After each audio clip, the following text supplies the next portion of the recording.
Kalaburagi central ಜೈಲಿನಿಂದ 3 ಕೈದಿಗಳು ಪರಾರಿಯಾಗಿದ್ರು.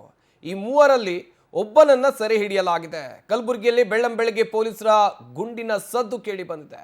ಕಲಬುರಗಿ ಜೈಲಿನಿಂದ escape ಆಗಿದ್ದ ಕೈದಿ ಮೇಲೆ ಫೈರಿಂಗ್ ಮಾಡಲಾಗಿದೆ. ಸಜಾ ಕೈದಿ ಮೇಲೆ ಫೈರಿಂಗ್ ಮಾಡಿ ಬಂಧಿಸಿದ್ದಾರೆ ಪೊಲೀಸರು. ಕಲಬುರಗಿಯಲ್ಲಿ ಬೆಳ್ಳಂಬೆಳಗ್ಗೆ ಪೊಲೀಸರು ಫೈರಿಂಗ್ ಮಾಡಿರೋದು. ಜೈಲಿನಿಂದ ಎಸ್ಕೇಪ್ ಆಗಿದ್ದ ಕೈದಿ ಮೇಲೆ ಗುಂಡಿನ ದಾಳಿ ಮಾಡಿದ್ದಾರೆ. ಸಜಾ ಕೈದಿ ಮೇಲೆ ಫೈರಿಂಗ್ ಮಾಡಿ ಬಂಧಿಸಿದ್ದಾರೆ ಪೊಲೀಸರು. ಕೈದಿ ಸಂತೋಷ್ ಬೇಟೆಯಾಡೋಕೆ ಪೊಲೀಸರು ತೆರಳಿದ್ರು.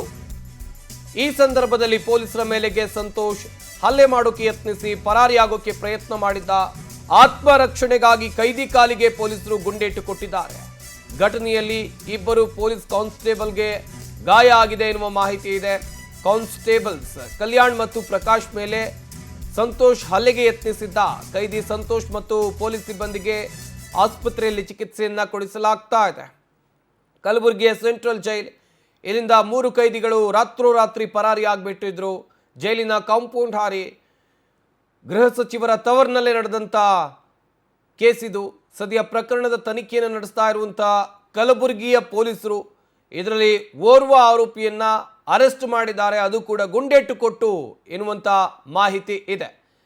ಕೈದಿ ಸಂತೋಷ್ನನ್ನ ಆಸ್ಪತ್ರೆಗೆ ದಾಖಲು ಮಾಡಿ ಚಿಕಿತ್ಸೆಯನ್ನ ಕೊಡಿಸೋ ಕೆಲಸ ಆಗ್ತಾ ಇದೆ. ಈತನನ್ನ ಬಂಧಿಸೋಕೆ ತೆರಳಿದ್ದ ವೇಳೆ ಈತ ಪೊಲೀಸ್ ಸಿಬ್ಬಂದಿ ಮೇಲೆ ಹಲ್ಲೆಗೆ ಪ್ರಯತ್ನವನ್ನ ಮಾಡಿದ್ದ. ಹೀಗಾಗಿ ಅನಿವಾರ್ಯ ಪೊಲೀಸರು ಗುಂಡೇಟು ಕೊಟ್ಟು ಆತನನ್ನ ವಶಕ್ಕೆ ಪಡೆದುಕೊಂಡಿದ್ದಾರೆ. ಸದ್ಯ ಆಸ್ಪತ್ರೆಯಲ್ಲಿ ಆತನಿಗೆ ಚಿಕಿತ್ಸೆ ಕೊಡಿಸಲಾಗ್ತಾ ಇದೆ.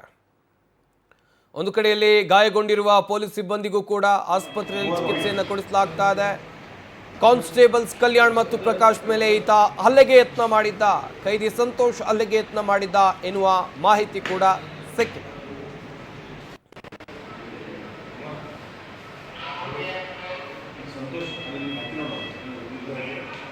ಮಾಹಿತಿ ಕೊಡ್ತಾರೆ ನಮ್ಮ ಕಲಬುರಗಿ ಜಿಲ್ಲೆಯ ಪ್ರತಿನಿಧಿ ಅನಿಲ್ ಸ್ವಾಮಿ. ದೂರವಾಣಿ ಸಂಪರ್ಕದಲ್ಲಿ ಜಾಯ್ನ್ ಆಗ್ತಾ ಇದ್ದಾರೆ. ಅನಿಲ್ ಸ್ವಾಮಿ, ಒಂದು ಕಡೆಯಲ್ಲಿ ಹೋಮ್ ಮಿನಿಸ್ಟರ್ ತವರು ಜಿಲ್ಲೆಯಲ್ಲೇ ಈ ಪ್ರಕರಣ ನಡೆದಿದ್ದು. ಈ ಕೈದಿ ಸಂತೋಷ್ ಬಂಧನದ ಕಾರ್ಯಾಚರಣೆ ಹೇಗಿತ್ತು? ಹೆಚ್ಚು ಕೂಡ ಗೃಹ ಸಚಿವರ ತವರಲ್ಲಿ ಏನೊಂದು ಅತಿ ದೊಡ್ಡ ಭದ್ರತಾ ಲೋಪವಾಗಿತ್ತು. ಸೆಂಟ್ರಲ್ ಜೈಲಿನಿಂದ 3 ಕೈದಿಗಳು ಪರಾರಿಯಾಗಿರುವುದು ಸಾಕಷ್ಟಕ್ಕೆ ಆಕ್ರೋಶಕ್ಕೆ ಮತ್ತು ಇದನ್ನ ಒಂದು ಲೋಪದೋಷಗಳನ್ನ ಎತ್ತಿ ಹಿಡಿದಿತ್ತು. ಈ ಹಿನ್ನೆಲೆಯಲ್ಲಿ ಗೃಹ ಸಚಿವರು ಈ ಒಂದು ಪ್ರಕರಣವನ್ನ ಅತ್ಯಂತ ಗಂಭೀರವಾಗಿ ಪರಿಗಣಿಸಿದ್ದರು. ನೀವು ಏನ್ ಮಾಡ್ತಾರೋ ಗೊತ್ತಿಲ್ಲ ನನಗೆ, ಅಂದ್ರೆ 24 ಗಂಟೆಗಳಲ್ಲಿ ಪರಾರಿಯಾದ ಕೈದಿಗಳನ್ನ ಬಂಧನ ಮಾಡಬೇಕೆಂಬ ಟಾಸ್ಕ್ ಅನ್ನು ನೀಡಿದರು. ಈ ಹಿನ್ನೆಲೆಯಲ್ಲಿ ತಕ್ಷಣವೇ ಕಲಬುರಗಿ ನಗರ ಪೊಲೀಸ್ ಆಯುಕ್ತರು ಸೆಂಟ್ರಲ್ ಜೈಲಿಗೆ ಭೇಟಿ ನೀಡಿ 3 ವಿಶೇಷ ತಂಡಗಳನ್ನು ರಚನೆ ಮಾಡಿದ್ದಾರೆ.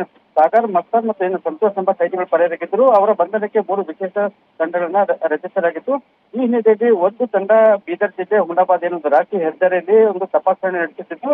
ಈ ಸಂದರ್ಭದಲ್ಲಿ ಆತನನ್ನ ಸಂತೋಷ್ ಎಂಬ ಪರಾರಿಯಾಗಿದ್ದ ಕೈದಿಯನ್ನ ಸಂತೋಷನ್ನ ವಶಕ್ಕೆ ಪಡೆದಿದ್ದಾರೆ. ಈ ಸಂದರ್ಭದಲ್ಲಿ ಆತ ಪೊಲೀಸರ ಮೇಲೆ ಮಾರಣಾಂತಿಕವಾಗಿ ಹಲ್ಲೆ ಮಾಡಿ ಪರಾರಿಯಾಗಲು ಯತ್ನಿಸಿದ್ದನು. ಈ ಸಂದರ್ಭದಲ್ಲಿ ವಿಶೇಷ ಪೊಲೀಸ್ ತಂಡವಿದ್ದು ತನ್ನ ಆತ್ಮರಕ್ಷಣೆಗಾಗಿ ಆತನ ಕಾಲಿಗೆ ಆತನನ್ನ ವಶಕ್ಕೆ ಪಡೆದು ಕಲಬುರಗಿ ನಗರದ ಟ್ರಾಮಾ ಕೇರ್ ಸೆಂಟರ್ಗೆ ತಂದು ದಾಖಲಿಸಲಾಗಿದೆ. ಸದ್ಯ ಆತನ ಒಂದು ಚಿಕಿತ್ಸೆ ಮುಂದುವರಿಸಲಾಗುತ್ತಿದೆ. ಇನ್ನೂ ಉಳಿದ ಸಾಗರ್ ಮತ್ತು ಮಸ್ತನ್ ಎಂಬ ಪರಾರಿಯಾಗಿರುವ ಕೈದಿಗಳನ್ನ ಮತ್ತೊಂದು ವಿಶೇಷ ತಂಡ ಆತನನ್ನ ಬಂಧಿಸಲು ಕಾರ್ಯಾಚರಣೆ ನಡೆಸಿದ್ರೆ. ಸದ್ಯ 3 ಜನ ಕೈದಿಗಳು ಪರಾರಿಯಾಗಿದ್ದರು. ಅವರಲ್ಲಿ ಸಂತೋಷ ಪೊಲೀಸರು ಮತ್ತೆ ವಶಕ್ಕೆ ಪಡೆದು ಆತನಿಗೆ ಚಿಕಿತ್ಸೆ ನೀಡಿ ಮತ್ತೆ ನ್ಯಾಯಾಂಗ ಬಂಧನಕ್ಕೆ ಒಪ್ಪಿಸುವ ಕಾರ್ಯ ಮಾಡ್ತಾರೆ. ಹೀಗಾಗಿ ಸದ್ಯ ಕಲಬುರಗಿ ಸೆಂಟ್ರಲ್ ಜಿಲ್ಲೆಗೆ 3 ಜನ ಕೈದಿಗಳು ಪರಾರಿಯಾಗಿದ್ರು. ಇದು ಗೃಹ ಸಚಿವರ ತವರಲ್ಲಿ ಭಾರಿ ಭದ್ರತಾ ಲೋಪಕ್ಕೆ ಕಾರಣವಾಗಿತ್ತು ಮತ್ತು ಇದನ್ನ ಒಂದು ವ್ಯವಸ್ಥೆ ಬಗ್ಗೆ ಕೂಡ ಒಂದು ಪ್ರಶ್ನೆ ಮೂಡಿಸುತ್ತಿತ್ತು. ಸಂಪತ್ತ. ಥ್ಯಾಂಕ್ ಯು ಅನಿಲ್ ಸ್ವಾಮಿ ತಮ್ಮೆಲ್ಲ ಡೀಟೇಲ್ಸ್ಗಾಗಿ.